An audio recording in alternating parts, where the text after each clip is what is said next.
Good morning. Good morning, everyone. It is Jen Zoe here, and I'm so excited to be going live to share with you some of the incredible things I got to experience over this past weekend. I think if you have seen me on social, I've been like, oh my God, I got this. Like, check it, guys. I got David Goggins to autograph his copy of my book. And it was amazing. I like blue ink to prove that it was him. So and if you haven't read this book, it is absolutely incredible. I encourage you to not only read it, but get it on Audible. And we're going to be talking a little bit about David Goggins. We're going to be talking about Jamie Kern Lima. We're going to be talking about Jesse Itzler, Jim Kwik, and Dr. Jordan Peterson. So good morning. If you're on live with me this morning, just drop me a heart or an emoji or a little wave or something. If you've never been on one of my lives before, just say, hey, I'm new here. Or nice to meet you.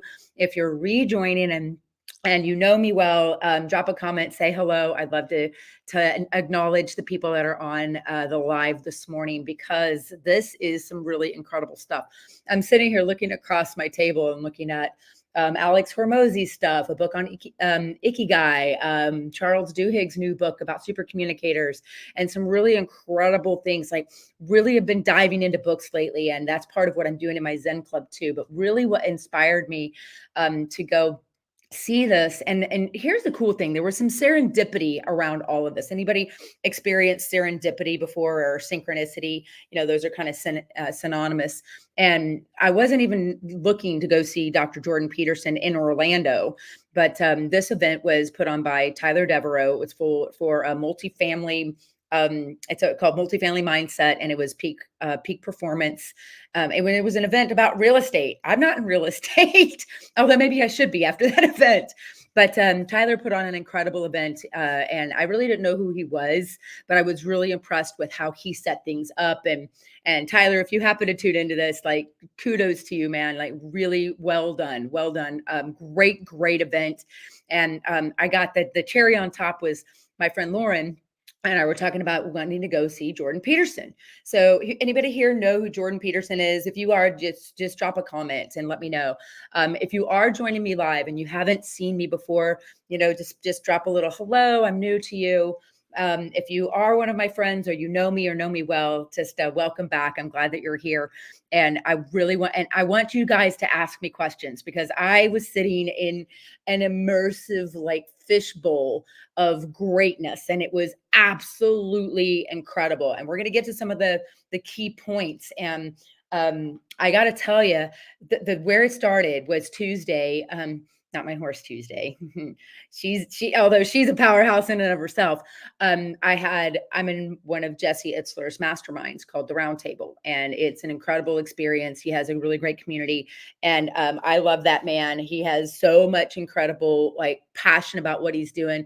He's really transparent about, hey, I don't have all the answers, but I'm gonna find them. And he's a Bella, by the way. He is actually kind of a mega Bella, but he is a perfect example of Jesse Itzler. Here you are. If you're listening, Jesse, you are a mega Bella.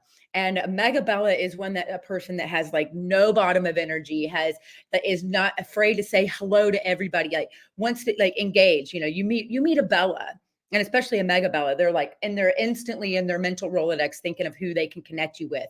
Oh, you're in real estate? I know, Joe, Sally, and Sue over here. You guys need to connect. Come on, they're connectors, and they're communicators, and they're super high energy. They have no bottom of try, and they'll go and go and go. The issue with Bellas is that they sometimes have a trouble being focused. But when you have a powerhouse like Jesse Itzler, who's like kind of all over the place, and get and a lot of times they get mislabeled with ADHD, right?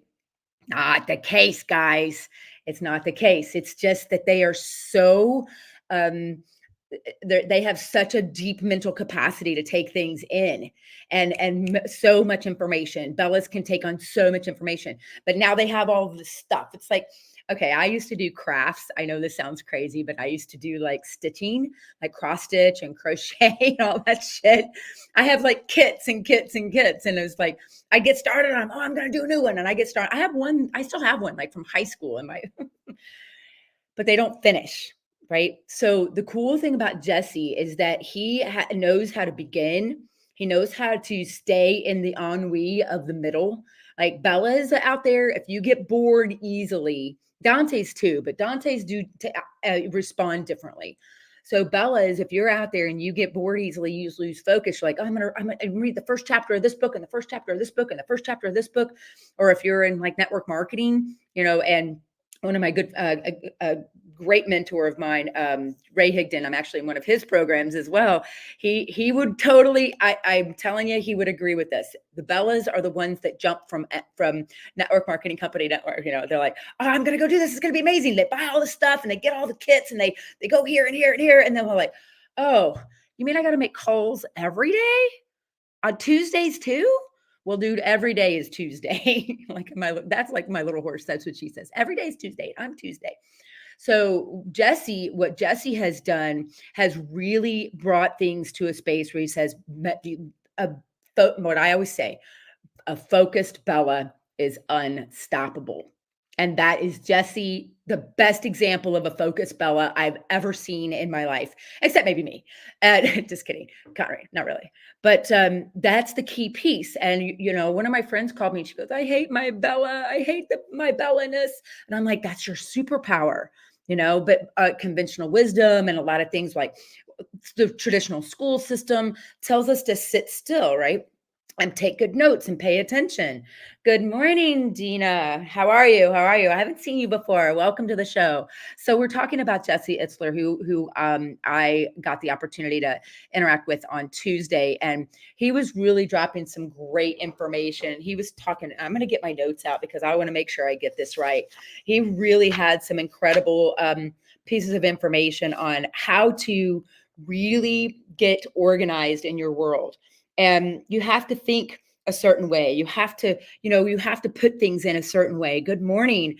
And you have to, I got to get my glasses, man. So because it was so powerful. He said, you have to think with urgency.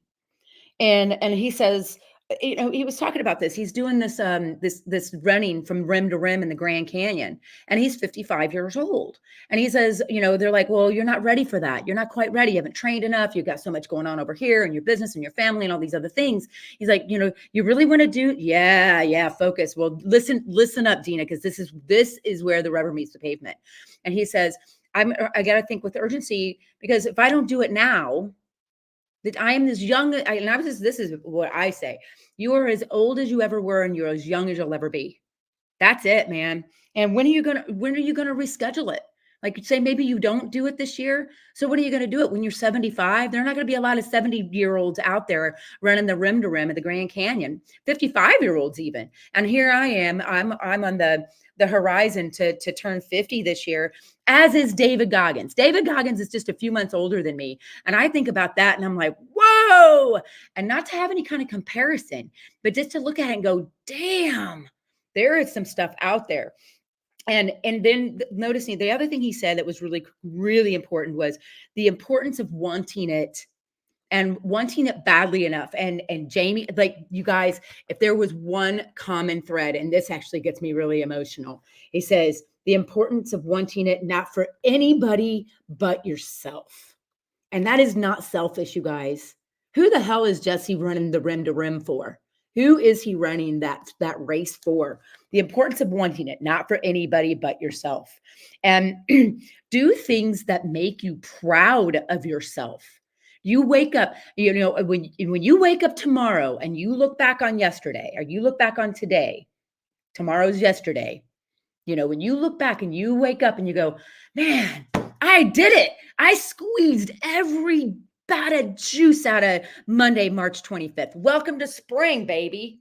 If you go out and you said, I squeezed every bit of juice out of the day yesterday, there was nothing else I could have done. And now that, yeah, you bet. Thank you, Dina. Perfect example. Go meditation and rest and all of those things can also mean squeezing the juice out of the day. It doesn't mean always going ham and, running 1,000 miles and doing all that, doing things and stuff. It doesn't always mean that. And then how it will, what I'm doing today impact my tomorrow. That was really a big one for me too.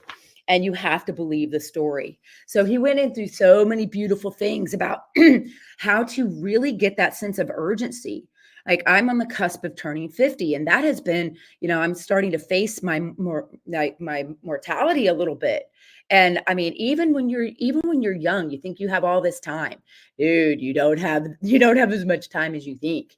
And so when I really listened to everything he had to say, it was so impactful. And I get up every day at 4 a.m., pretty much, not every day. I got up at 4 a.m. today. And when I started reading this book, and here's another one for you. I just started this book. I haven't even finished it, but I started reading Jamie Kern Lima's book, Worthy, on the way home from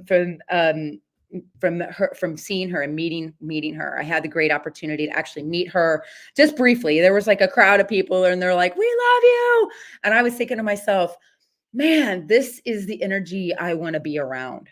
And that brings me to, like, so let me just give you the lineup. If you're just joining me on the live, I'm going to give you the lineup. Tuesday was Jesse Itzler. Wednesday was Dr. Jordan Peterson. Thursday was Jim Kwik. And then Friday was Tyler Devereaux, all his incredible content about real estate, which I was like, this is cool, but maybe for later when I start my other endeavors, right? And then Saturday was David Goggins and Jamie Kern Lima, like 1-2 punch, man. And there was this, oh man, David Goggins spoke, and then there was another speaker, his name, Dallas, I think his name was, and then a speaker right after, and then Jamie Kern Lima. So can you imagine being at this incredible event and being the speaker sandwiched in between David Goggins and Jamie Kern Lima? My hat's off to that gentleman. He rocked it. He did an incredible job, and he had some really great pieces of information to share as well. But when you put yourself in a situation where you are surrounded by these incredible people, and I mean 5 days, and I wasn't on property where I didn't have the distractions of, oh, I need to clean out the refrigerator, oh gosh, the floor needs to be swept, or all the things and stuff of daily life. So I was in a hotel, so I was in my little incubator, and to see all of those individuals like back to back to back to back like that, I highly recommend it. It was because now, I mean, I'm a Bella as well. Jesse and I are peas in a pod. I have a little more Dante in me than he does, but I definitely, because that's a whole nother conversation. But it's really important to say you can be in this. My energy level is here normally, but after something like that, it is here. And that level of energy is something that you have to channel. It's like a laser. You have all this energy, and you have to put it into a laser focus so you can move the needle. Because Bellas tend to move around and do a lot of things and stuff, and reorganize and look at all the things that they need to be doing, while at the same time forgetting about what will move the needle. What is the main thing? Keep the main thing the main thing. What is the main thing?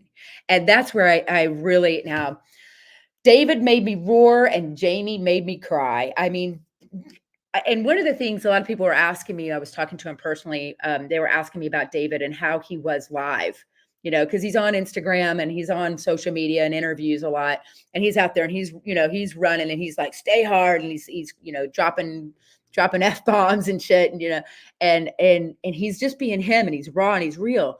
But when he actually got up and spoke, I don't want to say the word soft, because that's not the right. It was tempered.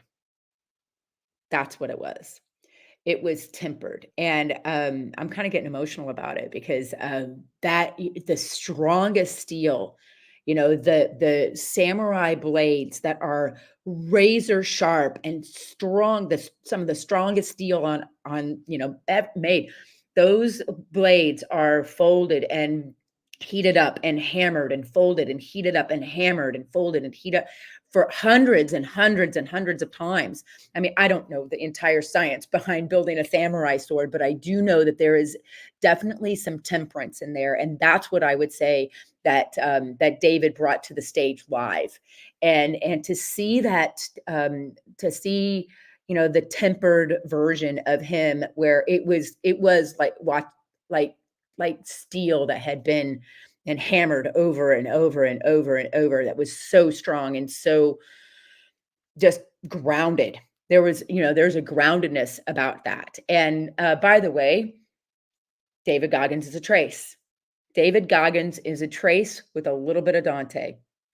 And that, what I mean by that is, and if you look at his life and you look at where he was, and this, it really brings into an interesting point.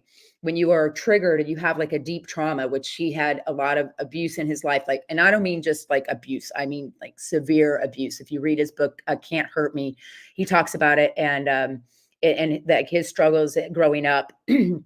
And his just learning disabilities and his stuttering and different things. But he's a trace, and he's a thinker. He's a mindful thinker, and but he's also a magician. And that's a really interesting combination to have. And then you take that and you temper that into steel, and you temper that into something that is so grounded. To see him on stage was very, very different. So I'm talking about David Goggins. If you're hopping in, we're talking about I saw him live on Saturday, and it was, I will see him again, because that was really inspiring. Because in my programs, I have my 4 horses, and they're very different personalities. My Bellas are like me. I'm very, personable, never met a stranger. Hi, how you doing?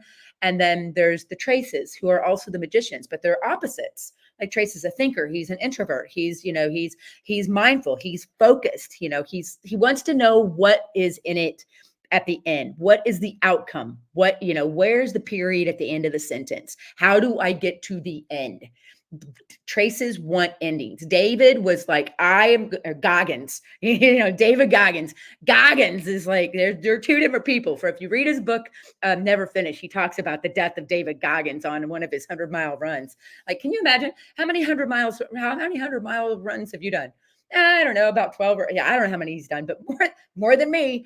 But he's on one of his runs, and he talks about like the death of David Goggins, and Goggins came out. And that's the piece. Goggins looks for the end. He looks for where the period at the end of the sentence, right?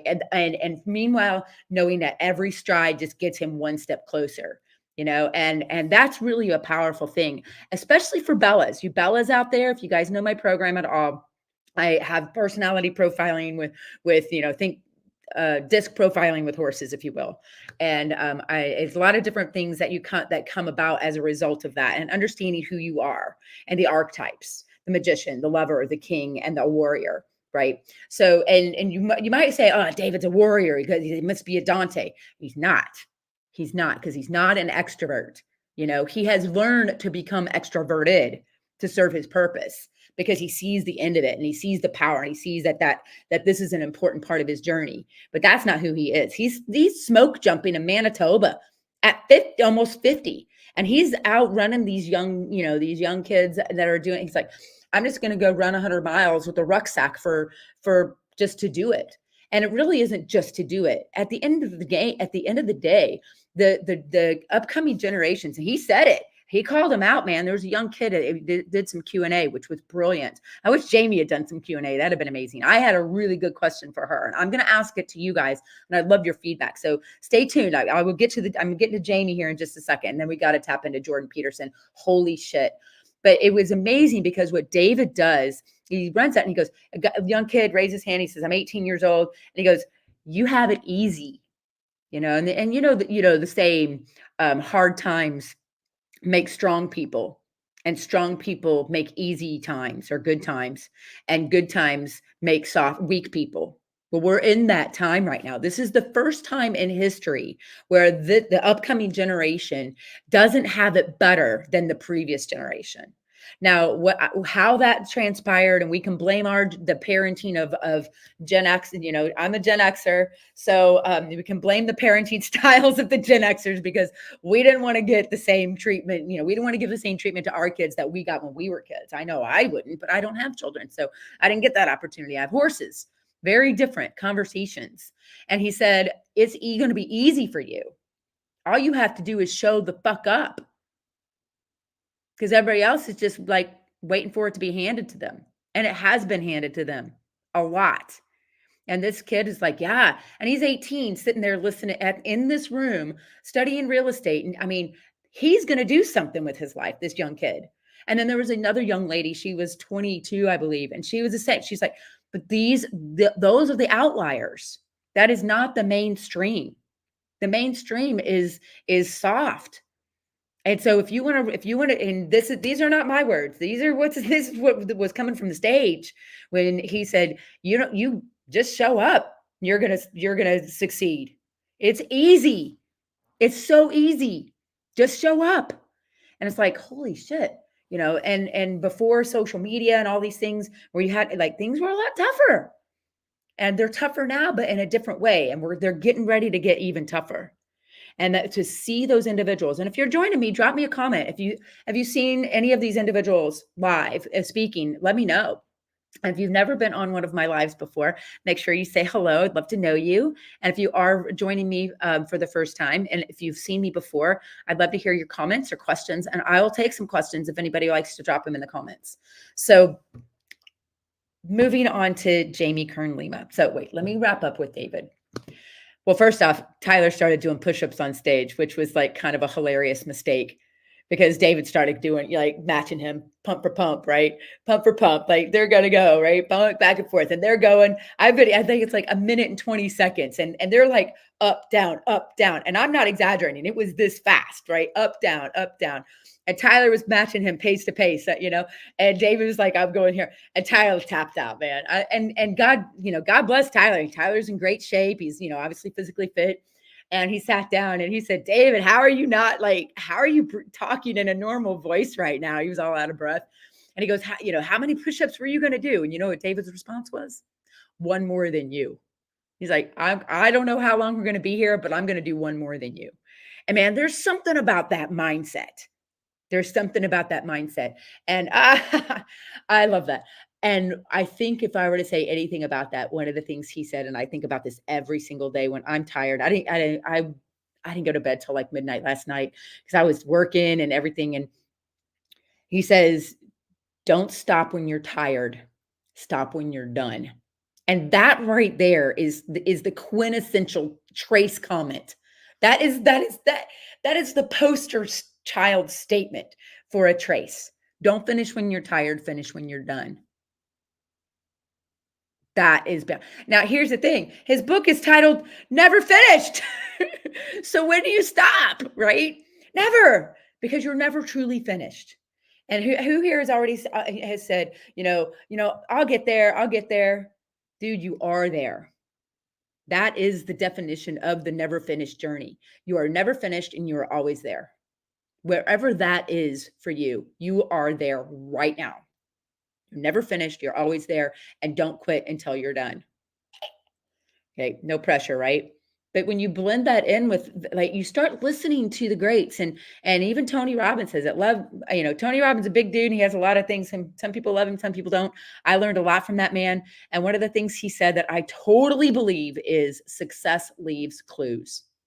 And I saw a pattern in in my learning modality. I'm digital auditory. I listen for patterns.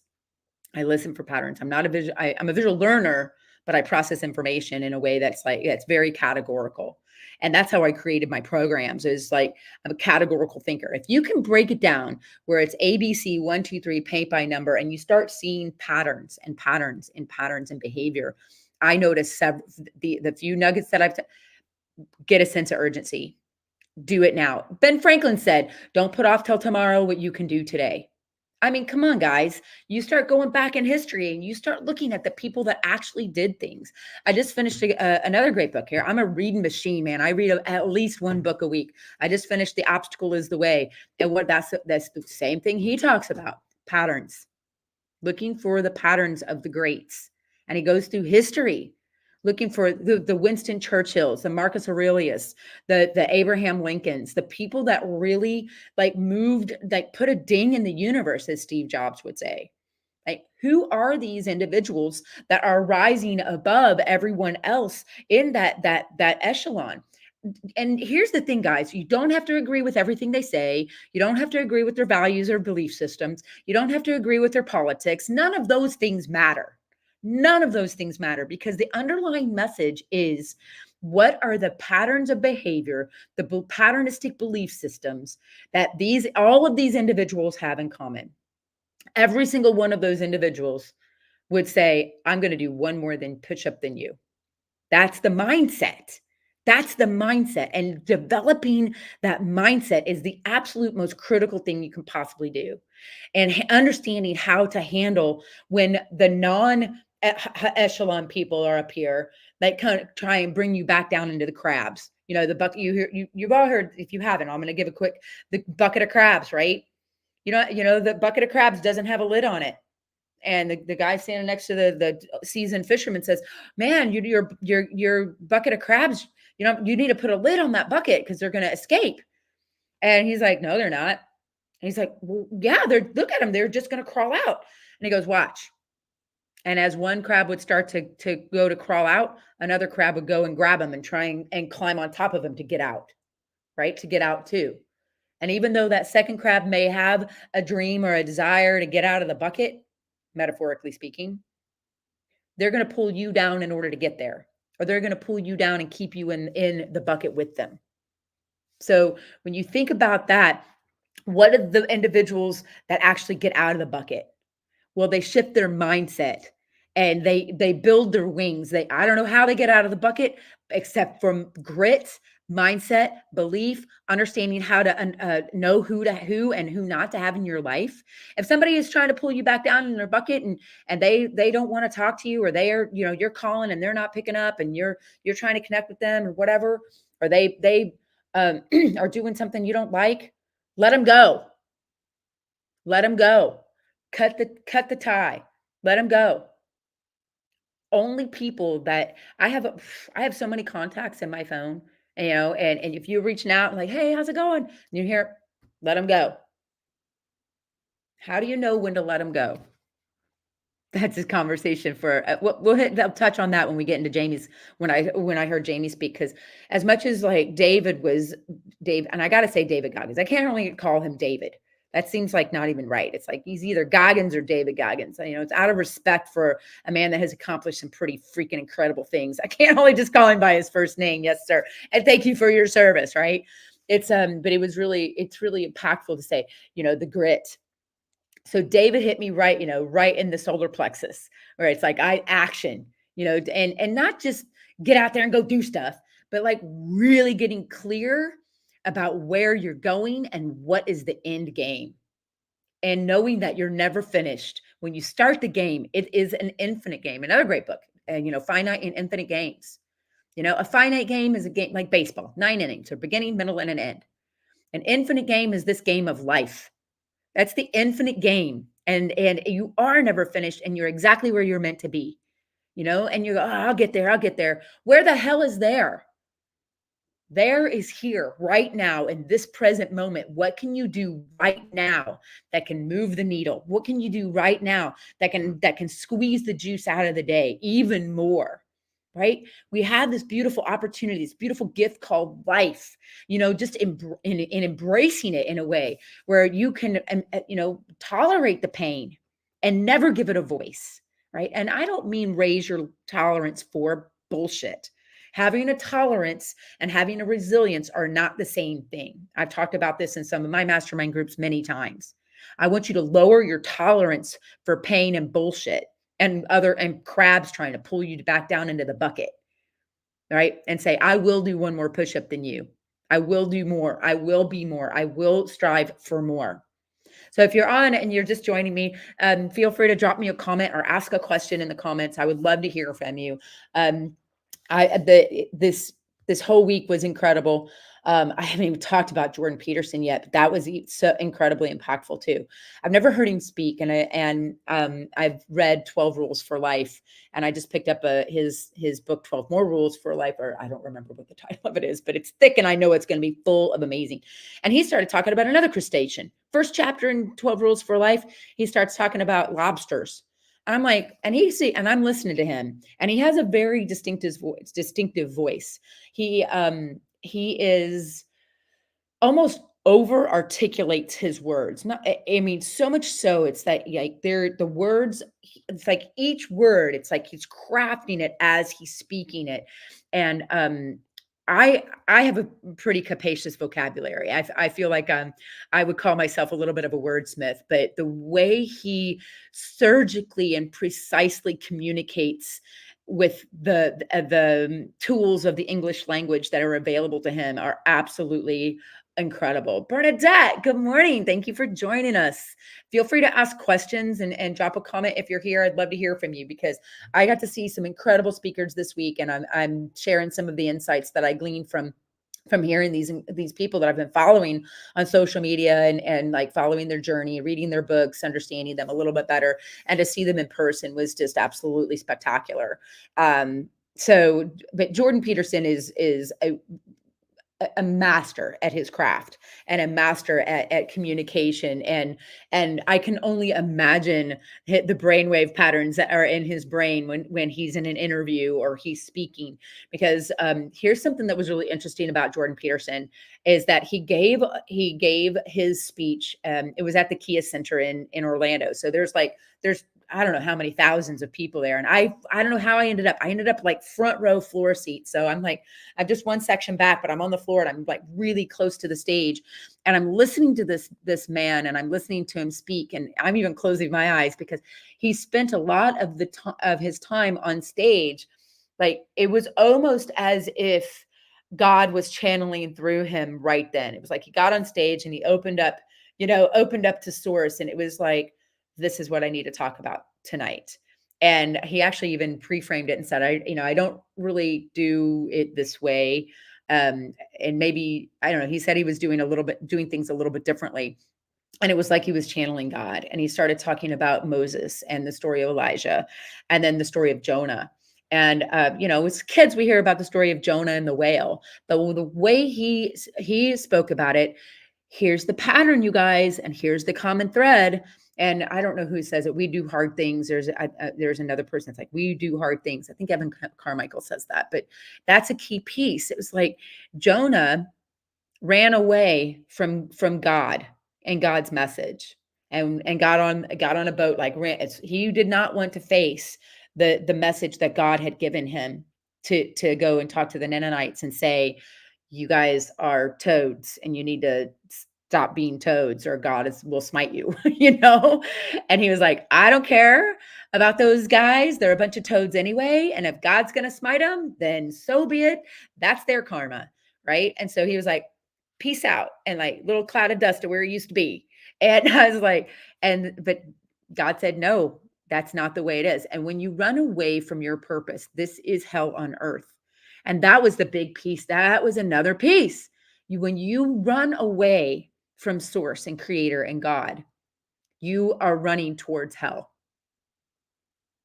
And that's what happened with Jonah. He ran away from his purpose, from the purpose that God gave him. And I think about my purpose, and I actually get emotional about it because it makes me realize on the days where I feel bad or down or depressed or worried or anxious or any of those really awful feelings, and I want to, day drink or check out or, run off a cliff. That when you feel like that is what hell on earth is when you are running away.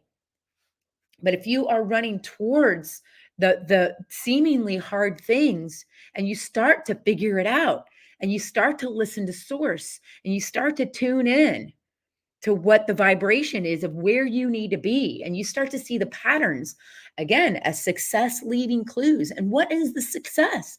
Success is in this lifetime isn't about material, although that happens, that manifests too. I just got a brand new iPhone. That's material, right? But when you run towards your purpose that God put you here for, and you start figuring it out, all the pain doesn't matter.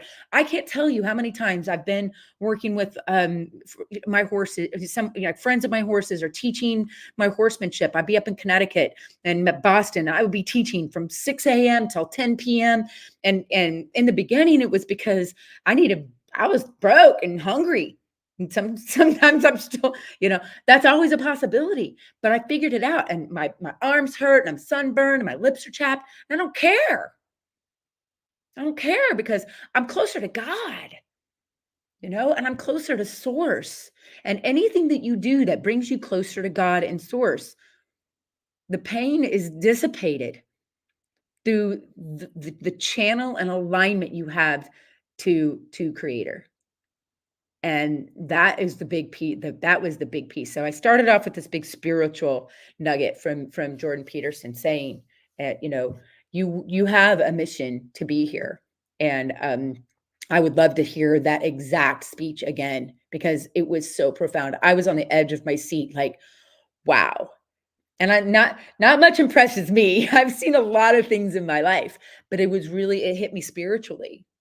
And then next day, Jim Kwik, he talks about mindset and how to have a stronger memory, speed reading, and how to actually use the plasticity of your brain. And Jim Quick's amazing. If you haven't read his book, it was amazing, Bernadette. Incredible. So, and if you're watching and just joining me, I'm talking about Jordan Peterson, Jamie Kern Lima, David Goggins, Jim Kwik, and Jesse Itzler. Like that, I had like 5 powerhouses in 5 days. I'm like, I am juiced, baby. I am juiced. But here now, how do you stay juiced? You keep going, and you create your own thing. Like I could go back and listen to this of my own words and get juiced again. Because I'm thinking right now, as I'm opening my heart and sharing these things with you, this connects me to source, me sharing and growing to serve. What can I do? When I wake up every morning, I wake up and the first thing I say is, God, please use me. How can I serve at a higher level today? Myself and others. If you start your day like that, the anxiety around your kid's teacher and whether or not you got the right dry cleaner and the fact that you didn't get the right sauce with your potatoes at the restaurant last night, you stop bitching and you start finding solutions. You stop complaining and you start getting grateful. And you ask God and you ask source and you start listening to people that are up here and out of the crab bucket, out of the conventional wisdom of what people are talking about, things change. And you change, not just like, it sounds good. Your cells change. Your skin clears up. I dropped 6 pounds, you guys, 6 pounds. I didn't have a scale. I left here. What did I weigh? Like 150. God, I can't tell. I'm weight. And I don't want to get into the whole, it's weight and body and density and muscle weighs more than none of that. I don't care because that's not the point. I weighed like 153 when I left, and I came back last night and I weighed 146.8. So 147. So 153. What did I lose? 6 pounds. I lose 6 pounds when I was up in Orlando.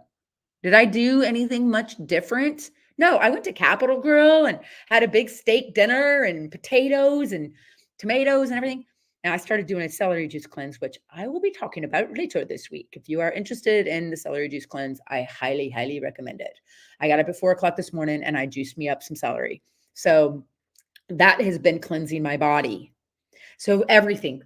First, Jesse Itzler, hitting all the chakras, Jesse, hitting with the mindset of getting that sense of urgency, right? And even David Goggins says it too. If you're feeling good and you're just cruising along, you need to go get something and put some pressure on yourself, right? You do need to put pressure on yourself. Now, here's the thing. This is the thing where we say, well, don't put so much pressure on yourself. That's not the kind of pressure I'm talking about, because that pressure is coming from the crabs. That pressure is coming from outside sources. That pressure is coming from someone else in your ear. But when you are aligned with source, that kind of pressure actually squeezes you into alignment instead of allowing you to be all flippity floppity everywhere. And that puts you into a place where you come out as a 4-carat emerald cut VVS 1G color diamond, right?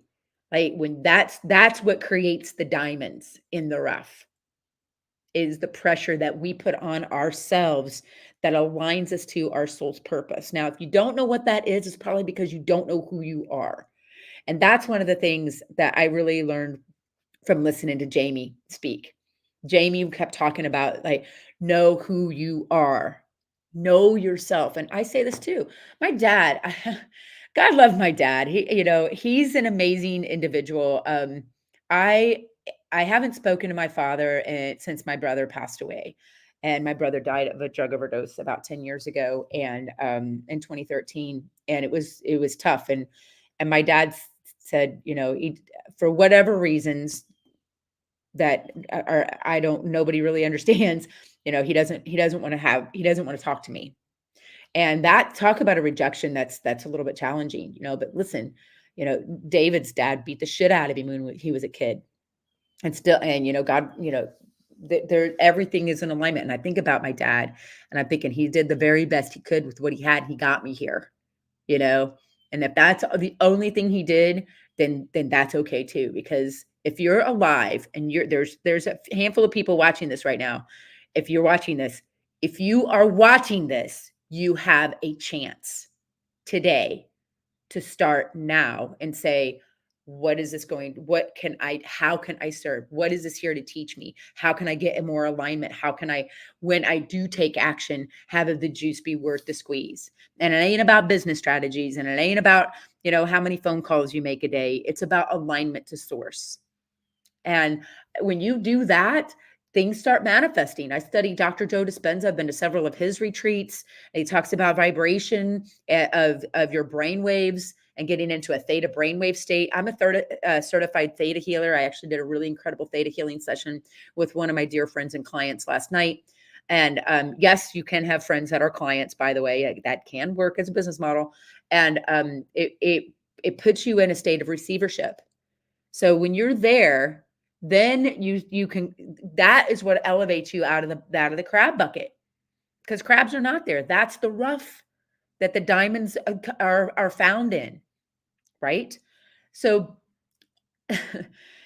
Jordan Peterson hit me spiritually. Jesse hit everything. Jesse hit it all, baby. He was like, he's only 5 years older than me. And I look at what, like, some of the things he's accomplished, and I'm not comparing, I'm not giving myself any kind of age shaming here, because it doesn't matter how old you are, because today is the first day of the rest of your life. And if you are watching this, you have a chance. Right. And I hope you're getting gold out of this. I hope this is super impactful to you. I'm not just looking at the little green dot going, hey, waving it. I'm sharing this with people. And I hope, if this speaks to you, that I hope that you share this with somebody that you think would benefit from it. And that's what I love about Jamie. That's the first thing she says in her book. I'm going to talk about some things that, if you feel are impactful to yourself and people that you love and care about, please share it. And so if you're watching this live and you'd like to share it or comment or ask questions, please do. Please do. And she got on stage and she hit me in my heart. Oof, God, Jamie Kern Lima, I love you. You hit me in my heart. And she's like, eh, she said, what's your why? And we all know that one. Like, if your why doesn't make you cry, which obviously I have a good why, because I every time I think about it, I cry. But she goes, dig past that one, and why do you want that? So I want to have this beautiful place. I have a beautiful place now. I'm in West Palm Beach, Florida. I have a barn, a beautiful home. I have, my horses are healthy, and I have retreats coming up and people coming to visit. I mean, I have this, but I want more. I want 100 acres, and I want horses and drawing. I want to teach courses, work around horsemanship and leadership and gardening and fresh produce and nutrition and getting back to earth and getting back to Mother Nature and understanding, how to support and help. How can I serve? Right. And and she says, okay, so why do you want that? Well, because I love horses and I want to have horses in my, well, why do you want that? And then why do you want that? And I started asking myself the why question more and more and more. And I started getting really emotional, because I was thinking about all of my whys and how important those are to me. And my number one why is, I want to leave a legacy behind when I pass, that people can still get value out of what I created and what God channeled through me. I do not want to leave this earth with people forgetting not who I am from a significance perspective, but the value that God chose to pour into me that can transcend a lifetime. And when I started digging in that deep, oof, and I could even go deeper than that, and deeper than that, and deeper than that. And I look out in that pasture and I see them right now. Hi guys, my horses. And what a gift that I'm sitting here at my dining room table and I'm looking out across my back patio and I see my 5 horses out there eating grass and just being themselves. What a gift. And how selfish would it be if I didn't share that gift with all of you? And I created a community. I created the Zen Club. I created my 2 a.m. inner circle. I created opportunities to watch this because Dante is my 1,200-pound Tony Robbins, we say jokingly, and he's 23 and Trace is 22 and Maverick is 21. I mean, that wasn't necessarily good planning to have 3 horses that are now seniors, over the age of 20. Horses live, 25 is old for a horse, live between 25 and 35, depending. So they're getting up there. And I now want to capture every single thing I can about what they do that you guys can learn from. And Jamie, if you're watching, I would love for you to come and see my horses and experience the gifts that have been channeled through me to them for people to grow and serve. So I had an incredible week, you guys. I can't even tell you. I have a Zen club that I just started that is going to be firing up April 1st. If you want to be involved in that, you can be. There's a couple of different ways to get involved with the horses. Come out and experience them in person, and be a part of the contribution community to help save horses and change lives. Because I believe that everyone deserves to have a life-changing experience with a horse that maintains the dignity of the animal. And to rise and serve at that level, I have something inside of me that has to come out. And it's in my heart and it's in my soul. And engaging with all of these 5 people, to have the great honor to meet Jamie and the great honor to listen to Jordan and be engaged, and be around these powerhouse individuals. And Tyler, thank you. Thank you for putting such an incredible event together with Jim Kwik, Jamie Kern Lima, David Goggins, yourself, and many other, experts in your industry. He's in multifamily real estate. It was an incredible experience. If you don't know who Tyler Devereaux is, I highly encourage you to look him up. He is definitely an expert in his field and doing really great things. And to put on a program like that and bring that quality of talent and to share the wisdom was so impactful. So if there's 3 things I'll leave you guys with. Number 1, this sounds cliche, but don't let the dream die inside. And where Jamie said it best, and she said, "Oh my God, I'm hiding in plain sight. Here I am as an extrovert, and I'm hiding in plain sight because one of my dearest friends just said bye, and I was like, oh, but rejections and doors closed, and I'm like, where is an open door? So just don't hide in plain sight after you've been rejected. Rejection is just God's redirection. Allison, I love you, sister. I was just talking about you. What a power. Yeah. Talk about a powerhouse. Good things come in small packages, and she's just an amazing soul too. So thank you for being here. So that don't hide in plain sight. Whatever the rejection was that you had in the past, and how to navigate rejection is a skill set in and of itself. Because when you get rejected, there's a lot of ways you can respond to that. And so I encourage you to redefine rejection. Number 2, get a sense of urgency. Do it today. Find a way to squeeze that juice out of every single day, and don't leave anything on the table. Don't leave anything out on the field. If you every time there's always more. You can always do more, right? But just don't leave anything on the table. And number 3, know yourself. And these aren't in any particular order, but know yourself. Oh, thank you, Bernadette. That's awesome. Thank you. Know yourself, love yourself, and believe in yourself. It will change your life. And if you want to, this is not a sales pitch, but if you are interested in learning about how to know yourself, I have a program with the horses because you can't lie to a horse. You can lie on those quizzes. You can take all the things and stuff, and you could stay up here all cerebral and in your head. But when you get around the horses, they live in a theta brainwave state, and there's a whole bunch of science behind this. It's a story for another day. But when you get around these horses and you start diving into what they show you in the moment experientially with no ego as a pure mirror of how you're showing up, you will learn who you are.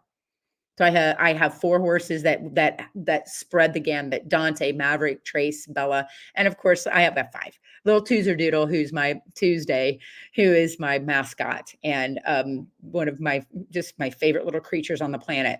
And she's a healer and a lover, and she's this little spicy meatball, and I adore her. And if you are interested in getting involved with the horses and the mission of saving horses and changing lives, yes, like all of my horses are rescues, or I've had some kind of trauma in their life, as a lot of us have, if you're over the age of 4 and maybe even younger, then reach out to me. I would love to hear from you.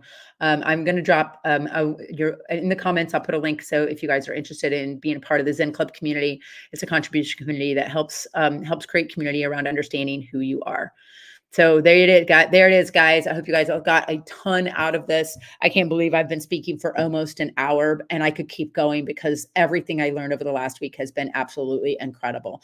I'm in West Palm Beach, Florida. I'm Jen Zoe. My business is Zenergen, Zen Energy, and I'm Jen. And believe in yourself, it will change your life. Have an incredible Monday. Kick off this week, and welcome to spring.